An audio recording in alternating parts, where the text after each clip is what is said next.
अंदर कांग्रेस और एनसीपी गठबंधन होगा, मगर 2017 के इलेक्शन के मौके पे दोनों पार्टियों के बीच में बड़ी तल्ख मामला बना था।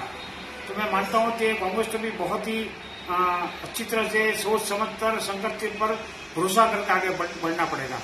तो शंकर सिंह वाघेला 20 साल तक तकरीबन कांग्रेस में रहे थे। शंकर सिंह वाघेला जो है वो साबित हो गए हैं कि वो बूढ़े घोड़े हैं।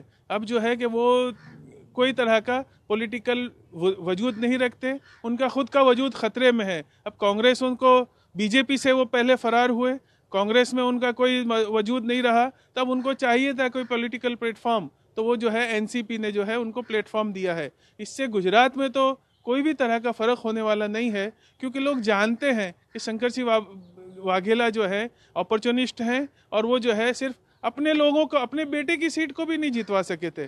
तो गुजरात में जो है लोकसभा इलेक्शन में कहाँ से वो सीट जितवा सकेंगे।